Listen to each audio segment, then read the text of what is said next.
ऐसे आदम और उसके पत्नी ईव मिलके परमेश्वर को मानता था, प्यार करता था, और उसका सारे चीज वो लोगों ने वो मानता था, ईश्वर को प्यार करता था, मानता था, और उसका रिलेशनशिप ईश्वर के साथ बहुत अच्छा था, और हर एक दिन ईश्वर के साथ उसका समय बिताता था वो, और उसके जीवन में ऐसा कोई भी चीज नहीं था जो ईश्वर को नहीं बताता था।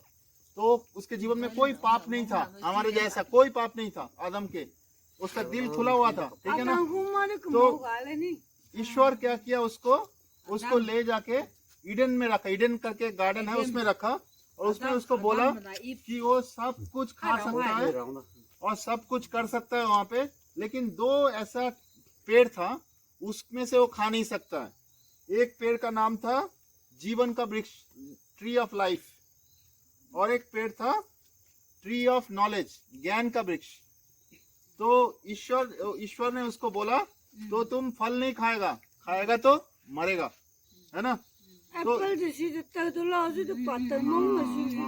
तो ये पेड़ जो था जीवन का पेड़, ट्री ऑफ लाइफ, इसके पास वो आ नहीं सकता था, लेकिन ये पेड़ के पास वो आ सकता था। ईश्वर ने बोला तुम इसको नहीं खाएगा तो मरेगा।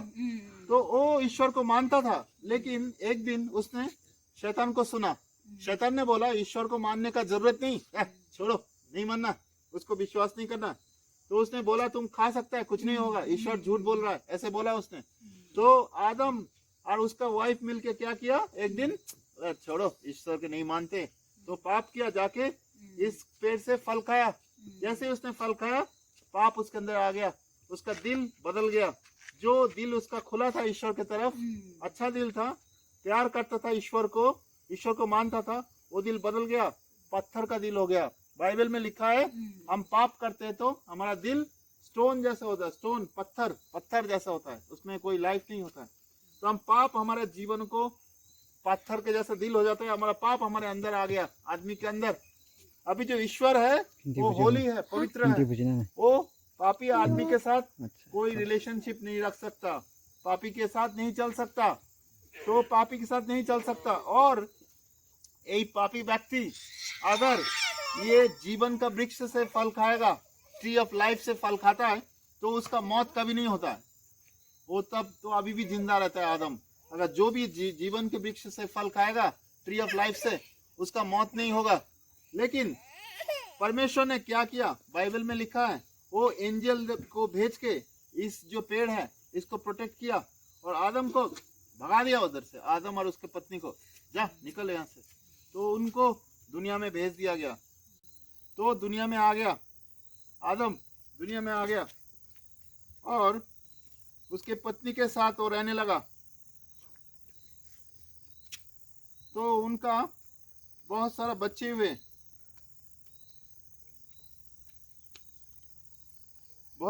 हुए, तो क्योंकि आदम पाप में था और आदम और ईव पाप में था, उसके बच्चे जो है वो भी पाप में पैदा हुआ है। रोमियो का 5 में लिखा है, जो आदम और ईव के द्वारा दुनिया में पाप आया हुआ है। जो भी आदमी आदम के द्वारा पैदा होता है उसके दिल में पाप रहता है। कौन पैदा होता है, हम सभी पैदा हुए, कोई भी आदमी नहीं है जो आदम के द्वारा पाप पैदा नहीं हुआ है। अगर आप बोलेंगे ऐसे कैसे, छोटे बच्चे के अंदर पाप है क्या, आप 2-1 साल के बच्चों को बैठा दो, लड़ने लगेंगे, देखा आप लोगों ने। फिर जब छोटे बच्चे स्कूल में जाते हैं, प्ले स्कूल में, तो उधर से पेंसिल चुराने लगते हैं, एक दूसरे को मारने लगते हैं। तो कोई उसको सिखाता नहीं है, वो कैसे करता है, क्योंकि उसके दिल में पाप है। जो भी हम लोग छोटे बच्चे से हमारे जीवन में पाप है, और हम जब बढ़ते रहते हैं और भी अच्छी तरह से पाप करते हैं, करके छुपा देते हैं, बोलते हैं कोई किसी को नहीं दिखा दिया, मैं अच्छा हूँ, मैं अच्छा आदमी हूँ, मैं अच्छा, कुछ नहीं हुआ, मैं अच्छा आदमी हूँ। लेकिन सभी पाप करके निजे छुपा रहा है और अपने आप को अच्छा दिखाने का कोशिश कर रहा है। ये हम सबका जीवन है, सभी पाप में हम लोग ऐसे जीवन जी रहा है, और अपने आप पाप को छुपा रहा है और दूसरे को दिखाने की कोशिश कर रहा है, मैं तो बहुत अच्छा हूँ। लेकिन हम कोई भी पाप से वो नहीं है। वचन में लिखा है सभी पाप किया हुआ है और परमेश्वर से दूर चला गया, पाप की वजह से हम परमेश्वर से दूर चला गया। अभी मान लीजिए इधर 5 आदमी हैं, ऐसे 5 आदमी हैं, 1 2 3 4 5। तो इसमें से मान लीजिए ये आदमी ये झूठ बोलता है, झूठ बोलता है, झूठ क्या बोलता है माना का इस पे मिसा मिसा बोलता है। और ये आदमी झूठ भी बोलता है, चोरी भी करता है। ये आदमी मान लीजिए कोई सेक्सुअल पाप करता है, कोई किसी के साथ संपर्क में है, शारीरिक संपर्क में है। और ये आदमी मान लीजिए एडिक्शन करता है, कोई ड्रिंक करता है, ड्रग्स लेता है। और ये आदमी मान लीजिए मर्डर करता है ना। तो ऐसे 5 आदमी के बीच में ये आदमी अपने आप को बहुत अच्छा समझता है। ये सोचता है ओ मैं तो सिर्फ झूठ बोलता है। ये आदमी देखो, ये आदमी और ज्यादा, ये आदमी चोरी भी करता है, मैं तो सिर्फ झूठ बोलता है। ये आदमी तो नशा करता है, मैं तो सिर्फ झूठ बोलता है। ये आदमी तो मर्डर करता है, ओ मैं बहुत अच्छा आदमी हूँ। आपके जीवन दूसरे के साथ आप कंपेयर करेंगे, तुलना करेंगे, तो ऐसे नहीं परमेश्वर तुलना करेंगे। परमेश्वर ऐसे तुलना करने वाले नहीं है। कैसे करने वाले हैं? जो लास्ट के दिन में परमेश्वर के सामने हम रहेंगे, वो तब आपके साथ उसका जीवनों को तुलना करेगा, विचार करेगा। वो ऐसे नहीं देखेगा कि मैं उसके से अच्छा हूँ कि नहीं, या उसके से अच्छा हूँ कि नहीं, उससे अच्छा हूँ कि नहीं, ऐसा नहीं देखेगा। वो देखेगा उस दिन आप परमेश्वर से जैसा है क्या, उसके वचन के जैसा आप जीवन जी रहा है क्या, उसके वर्ड के जैसा आपका जीवन है क्या। वो उस दिन जब विचार करेगा, हम सभी पापी होंगे। उस दिन वो क्या करेगा? क्या सजा देगा? क्या सजा देगा? क्या सजा? कोई बोल सकता है क्या सजा देगा? क्या सजा होगा? क्या सजा होगा? क्या सजा देगा उस दिन? पनिशमेंट क्या होगा? क्या होगा?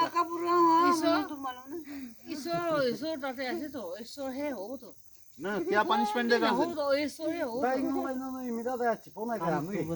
क्या पनिशमेंट देगा उस दिन?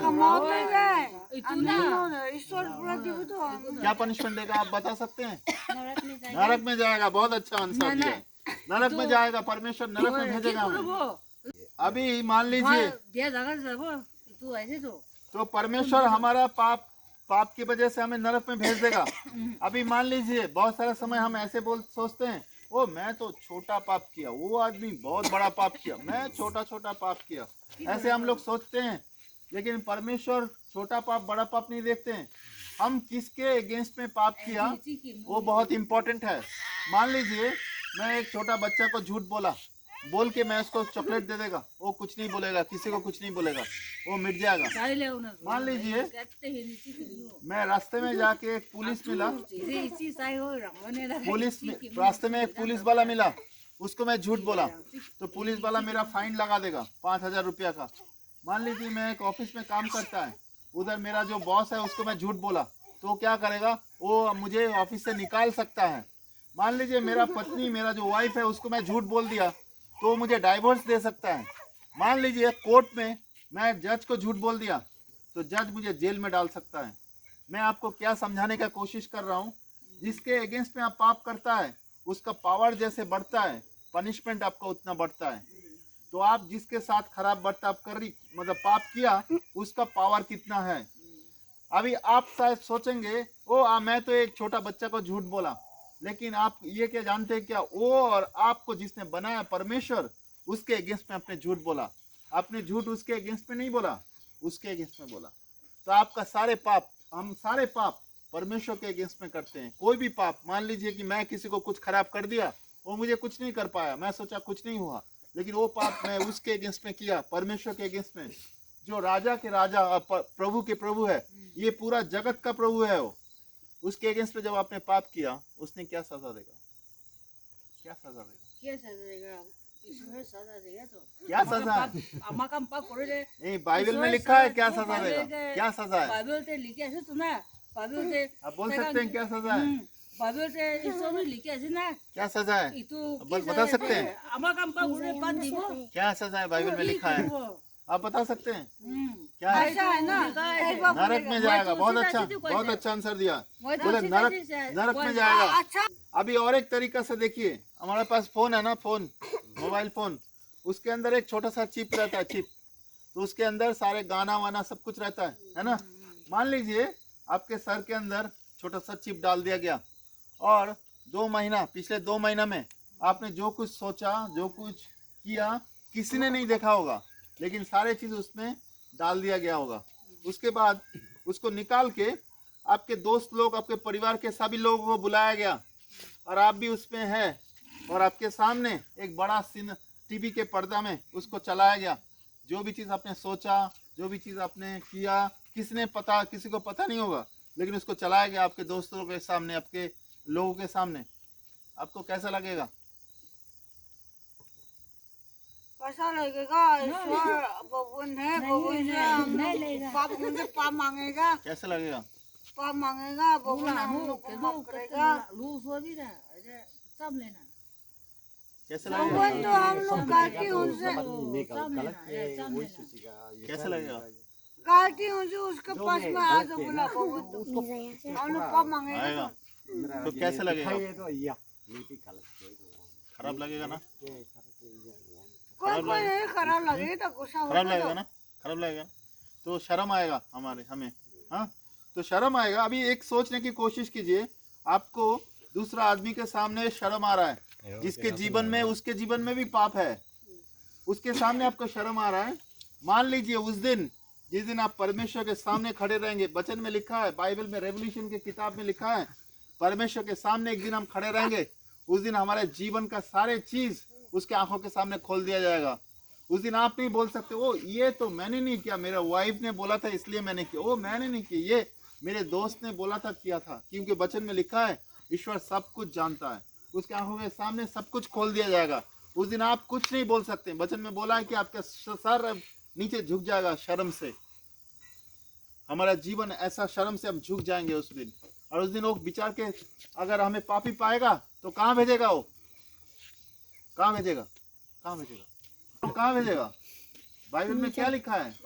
नरक में भेज देगा वो हमें नरक में भेज देगा।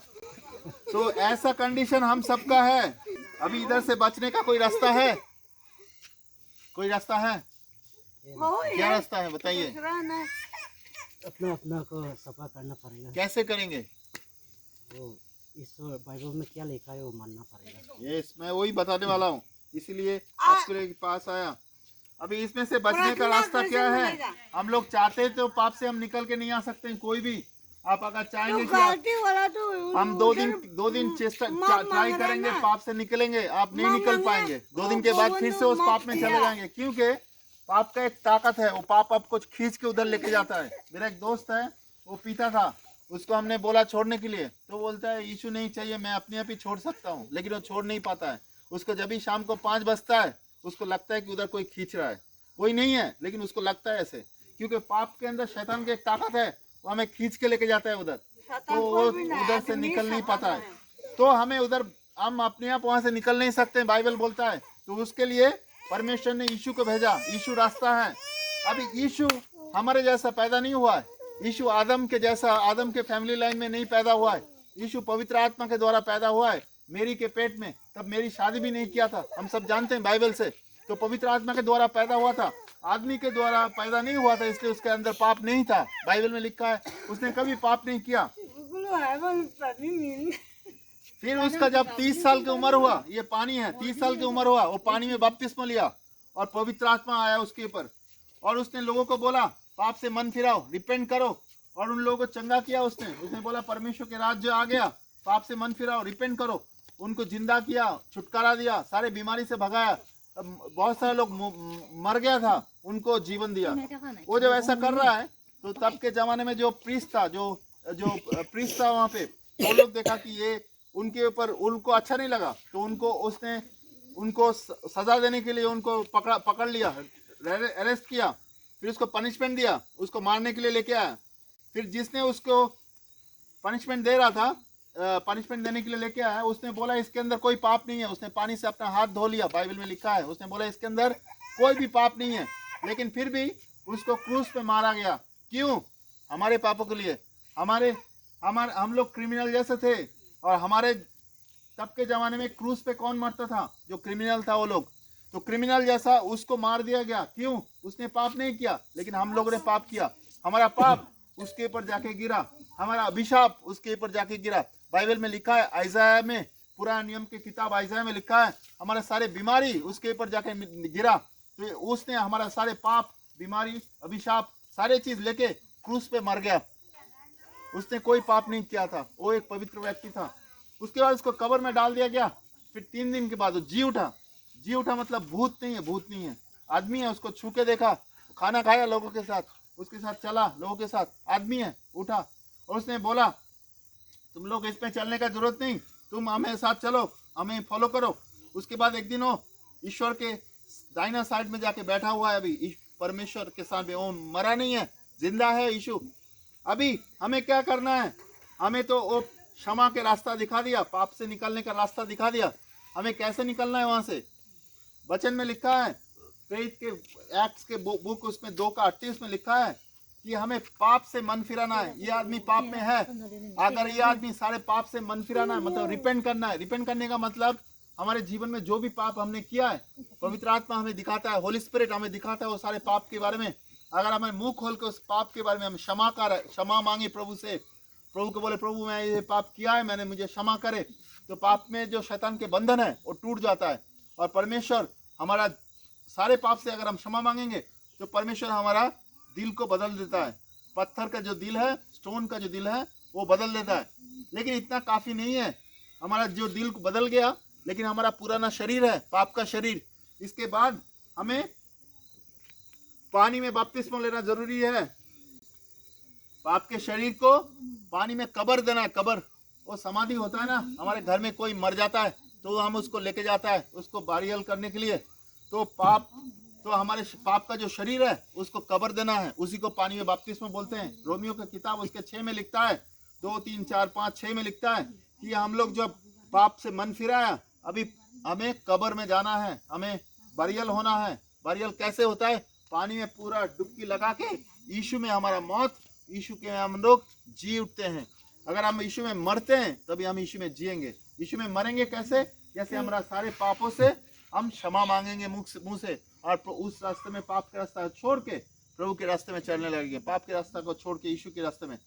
और परमेश्वर हमारा पुराना जीवन लेके नया जीवन देता है। और उतना ही काफी नहीं है, हमें उसके पवित्र आत्मा चाहिए, प्रभु की आत्मा। बाइबल में लिखा है हम जो प्रार्थना करते हैं उसके बाद पवित्र आत्मा आता है, प्रभु की आत्मा। जो आत्मा यीशु के अंदर भी था, वो आत्मा हमें प्रभु के साथ चलने में सहायता करता है। पाप में नहीं, टेम्पटेशन में नहीं, एक मुक्त जीवन में चलने में सहायता करता है। और हम पवित्र जीवन में चल पाएंगे और प्रभु के साथ चल पाएंगे। और हम लोग अगर विश्वस्त रहेंगे लास्ट दिन तक, जीवन के लास्ट दिन तक, तो यीशु जब आएगा हमें वो लेके जाएगा।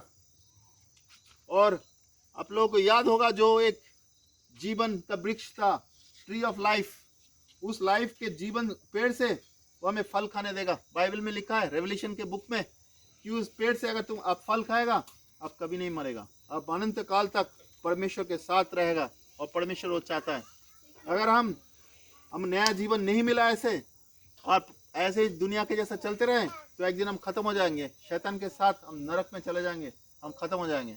नरक जो है वो परमेश्वर हमारे लिए नहीं बनाया, शैतान के लिए बनाया है। बाइबल में लिखा है कि नरक जो है आदमी के लिए नहीं बनाया, वो शैतान को लिए बनाया, शैतान को खत्म करने के लिए। लेकिन जो आदमी पाप कर रहा है, शैतान के साथ चल रहा है, प्रभु के साथ जो नहीं चल रहा है, वो शैतान के साथ साथ नरक में जा रहा है और वो खत्म हो जाएगा वहां पे। लेकिन जो आदमी प्रभु यीशु को विश्वास करके उसके नया जीवन पाया है, पवित्र आत्मा पाया है, उसके साथ चल रहा है, वो यीशु के साथ जाएगा और अनंत जीवन तक जिएगा। यीशु चाहता है हम सबको बचाने के लिए। वचन में लिखा है वो हम सबको प्यार करता है, वो चाहता नहीं है एक भी आदमी नरक में जाए, वो सबको उद्धार करना चाहता है। अभी प्रश्न है आपके पास, ये जो 4 व्यक्ति है, ये व्यक्ति है, इसको सब कुछ पता है बाइबल के बारे में, लेकिन वो कभी भी पाप से अपने जीवन को नहीं मन फिराया। वो पाप में ही चल रहा है, ये शायद चर्च में जा रहा है, बाइबल पढ़ रहा है, सब कुछ कर रहा है, लेकिन पाप कभी स्वीकार नहीं किया, पाप को छोड़ के कभी नहीं आया। ऐसे बदला है, लेकिन पानी में बपतिस्मा नहीं लिया, इसलिए क्या हुआ, फिर से पाप में वापस चला गया। हम जो पानी में बपतिस्मा लेते हैं, परमेश्वर हमारा पूरा जीवन को पानी में कवर देता है। उसके बाद परमेश्वर चाहता है इस व्यक्ति को पवित्र आत्मा देने के लिए, क्योंकि पवित्र आत्मा नहीं होने से हम प्रभु के साथ नहीं चल सकते हैं। वो पवित्र आत्मा जब हमारे अंदर आता है तो हम अन्य भाषा में बात करने लगते हैं, प्रोफेसी करने लगते हैं, प्रभु की ताकतों में चलने लगते हैं, पवित्र जीवन जी सकते हैं। तो अभी आपके जीवन आप देख सकते हैं, आपका जीवन कहाँ है इस 4 व्यक्ति में। आप आपका जीवन अगर यहाँ पे है, आप यहाँ पे जा सकते हैं, यहाँ पे है तभी भी आ सकते हैं, यहाँ पे है तभी भी जा सकते हैं, लेकिन यहाँ पे जाना हमारा जरूरी है। नहीं तो एक दिन जब यीशु आएगा हमें नहीं लेगा। बस बाइबल में लिखा है 10 लड़की थे, वो लोग यीशु के लिए वेट कर रहे थे। पढ़े हम लोग, बाइबल में है, स्टोरी है ऐसे। वो लोग बत्ती लेके बैठे हुए थे, लेकिन 5 के पास तेल था, 5 के पास नहीं था। तो यीशु जिस दिन आया, वो 5 औरत गया बाहर तेल लाने के लिए, लेकिन वो दरवाजा बंद हो गया। तो 5 लोगों के साथ यीशु चला गया, 5 लोगों के साथ नहीं मिला। वो लोग दर्जे में धक्का मारने लगा, तो यीशु ने उसको दरवाजा नहीं खोला। तो वो लोग भी यीशु को जानता था, लेकिन अपना जीवनों को साफ नहीं किया, पवित्र नहीं किया, यीशु के साथ नहीं चला, उसके जीवन में पवित्र आत्मा भी नहीं था। लेकिन हमारा जीवनों को अभी समय है, हमारा जीवनों को देखना जरूरी है, नहीं तो एक दिन बहुत लेट हो जाएगा। वहां पे जाके कोई क्षमा नहीं मिलेगा, क्षमा इधर ही है। अगर हम यहीं पे मन परिवर्तन करेंगे, रिपेंट करेंगे, पानी में बपतिस्मा लेंगे, पवित्र आत्मा पाएंगे, तो यहाँ पे क्षमा है, वहां पे जाके नहीं मिलेगा। तो हमारा जीवन कहाँ है आप देख सकते हैं, कहाँ पे है, कहाँ पे सोचते हैं आपका जीवन, यहाँ पे है। आप यहाँ पे जाना चाहते हैं कब? बाइबल में लिखा है अगर आप सुसमाचार सुने तो अपने दिलों को कठोर मत करो। दाऊद ने लिखा है अगर आप परमेश्वर के वचन को सुनते हैं, अपने दिलों को कठोर मत करो। तो बोलते हैं उद्धार का दिन कब है, क्षमा का दिन कब है? कल नहीं है, अगले साल नहीं है, अगले रविवार नहीं है, आज है, अभी इसी वक्त है। अगर आपको दिलों को आप मोड़ेंगे, परमेश्वर आपको क्षमा करेगा, वो आपके जीवनों को बदलेगा, वो आपको नया जीवन देना चाहता है, पवित्र करना चाहता है। लेकिन आप चाहते हैं क्या? कब?